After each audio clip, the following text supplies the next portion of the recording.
So I have been thinking about thoughts and feeling. They think about you too. And that's what has my curiosity, because as you think about thoughts and the thoughts we have here and now with what's manifest, and then there are the thoughts that you have when you meditate, which are inspired. Talk to me about that. Is there a difference in them? Well, the difference in thought worth talking about, rather than the subject of the thought, which is sort of those piles that humans want to make. The difference in thoughts, or thought piles, let's say, is how much alignment there is with the way source energy is thinking about the thought. Because when you hook into a thought through the lens of source energy, it is a much more dynamic, meaning much more momentum, meaning much more powerful, meaning in physical terms much more productive thought. That's what we've meant, as we've said for years, that one who's tuned in, tapped in, turned on is more powerful than millions who are not. It's not your numbers, it's not anything other than the power of the thought that is active within you, and the activation of that thought now being your point of attraction, and your point of attraction being everything that matters. So when you think thoughts in the way that your inner being thinks thoughts, the collective nature of that resonance between you and your inner being, and the law of attraction's response to both of you at the same place in the same time, makes for a much more powerful, emphatic, obvious experience that you can track. In other words, you can make the correlation between the thought and what comes next. Yeah, clearly. I mean, I've had that experience where all of a sudden it's just huge, and you just feel it go like this. Lots of descriptive words that humans use. The light dawned, the earth opened, the skies parted, I saw the light. So you've also said the term that once a thought keeps thinking. So once you think a thought, which is your attention to it, when you activate it in you, then because of law of attraction, the thought is now activated too. So now you and the thought are more activated, which makes both of you have more attraction power. And so the way we've been describing that is, when you think a thought, now the thought thinks. But the more accurate description would be, when a thought vibrates within you, you influence the vibration of that thought within itself. It's another way of saying it. So the thought is out there, and kind of using your analogy of the receiver, am I lining up with that thought, or am I getting a glimpse of it with some of the contrast that I'm experiencing? And every thought that has ever been thought still exists, and a thought is where you last left it. So when you think a thought from your ever-changing vantage point, that thought evolves as has your vantage point. Earlier when we said this is what the evolution of all species is about, this is what the evolution of all thought is about. This is the evolution of all evolution, what motion forward is. Mm-hmm. So it's the apparatus of our mind. When you think about meditation, and kind of as I think about, well, your mind, your brain, is a focusing mechanism. All right, let's have some fun. In the same way that a lot of you today really felt resonance, you accepted the premise that there's you, an extension of source energy, and your point of attraction, and there's your inner being and your inner being's point of attraction. And now we've just acknowledged that when you are focused upon something in the way your inner being is, which means you feel great and you have great clarity, that now your attraction power is really enhanced by multiples that we can't even accurately describe. Depends on the power of the desire, and if the desire is relatively strong and there's no resistance, then there's a huge influence in that. Your attraction power is really, really, really, really strong. So you got that. Yeah. So now there's you and your brain, and there's your inner being and your inner being's infinite intelligence. Let's say it again. There's you and your brain, and there's your inner being and its consciousness. Now, we could talk about you and your consciousness, but that's not where you wanted to take this subject. You wanted to make it about you and your brain. Well, we'll make it about you and your brain, or we'll make it about you and your consciousness. But you and your consciousness, or you and your brain, you're doing whatever you're doing, but your inner being and its consciousness, So when you bring your consciousness to the place that is the consciousness of your inner being, oh, what you know and what you can see and the insights that you have and your capacity to taste the sweet nectar of alignment is indescribable. So that might have been sort of where you were going. It is where I was going, because the consciousness, my consciousness piece is exactly right.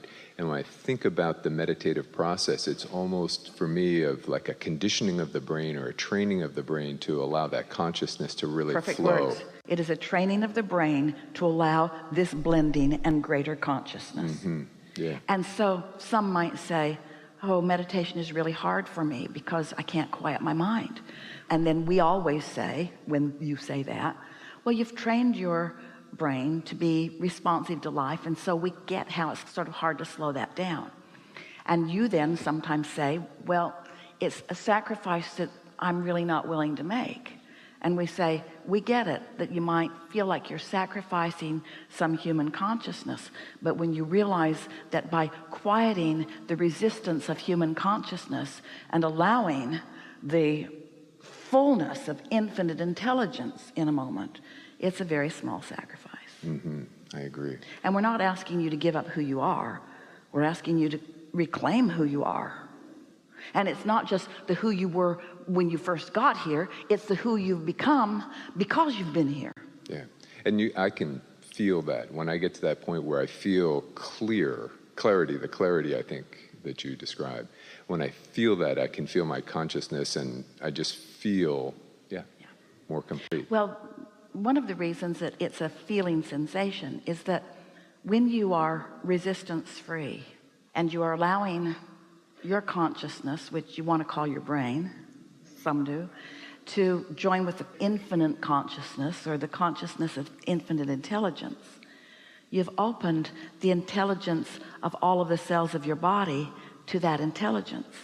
And when there's nothing in the way of that communication, you feel enlivened and you are experiencing what true thriving is. And by true thriving, we would like to identify that as perfect communication between infinite intelligence and the consciousness of cells.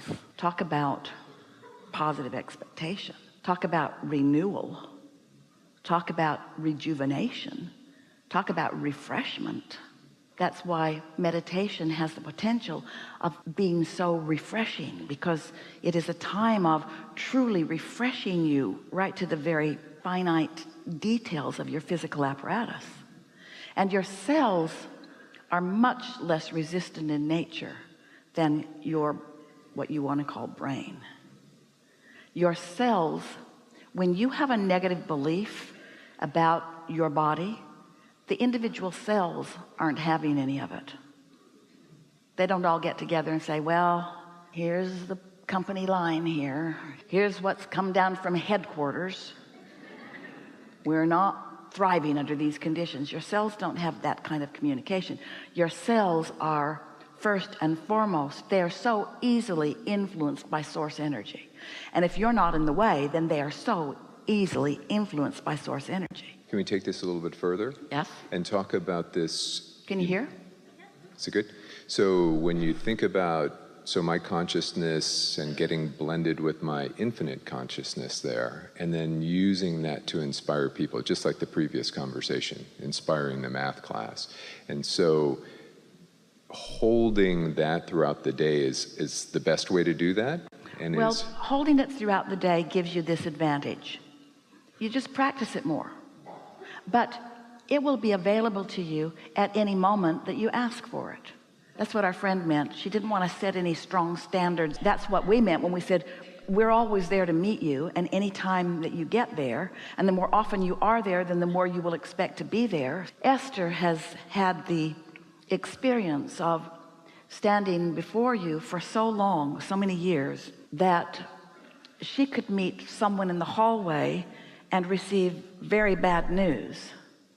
And she could be in her perch getting ready to come out, and she could be relaxed in a meditative state, and she could hit the stage in alignment that would be unaffected by what happened in the hallway, because her expectation is such. When Jerry made his transition and she was suffering so much sadness about him not being there, she said to her friends, it's really interesting to me that the weirdest part of my life is now the only normal part of my life. Because what felt normal to her was standing here like this and Abraham flowing through, and it was really the only real relief that she had too, because there was no resistance during that time. For a while she thought about just getting you to come with her everywhere and we'll just keep Abraham going here and yeah. So just taking pauses throughout the day to allow that to flow. And expect that it's there for you anytime you want it, and be wise about it. Don't get so far away from it that you can't get back to it. But once you get there easily, it's always easy to get back. Then you know what happens under those conditions? We like that discussion. Now you are living a more step 5 life. Step 1 is ask. Contrast helps you do that. Step 2 is not your work, source answers. Step 3 is your work. You get into alignment so that you're in the receptive mode. Step 4 is you're really good at that. That's what you're talking about. You're really good at that. You practice it enough that it's easy for you to get there. And the mastery of step 3 is what step 4 is.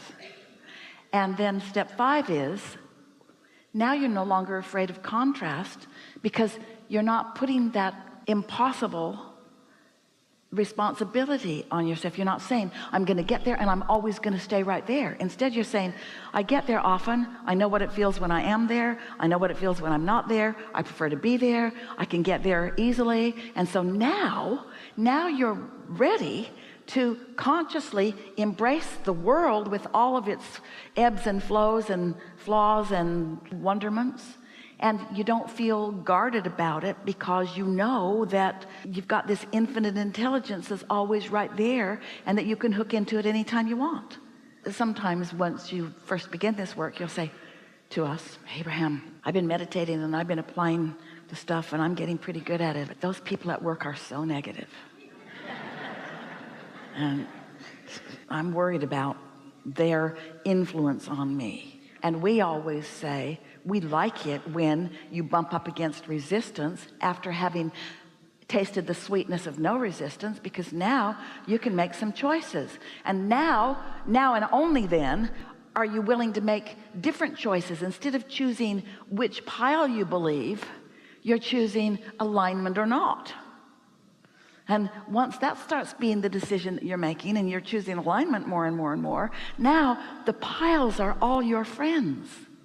Now, none of those piles freak you out. You're not guarded or afraid of any of them, because you know none of them can assert themselves into your experience. And you know there's a lot of good stuff in every one of those piles too. So true. Yeah. So true.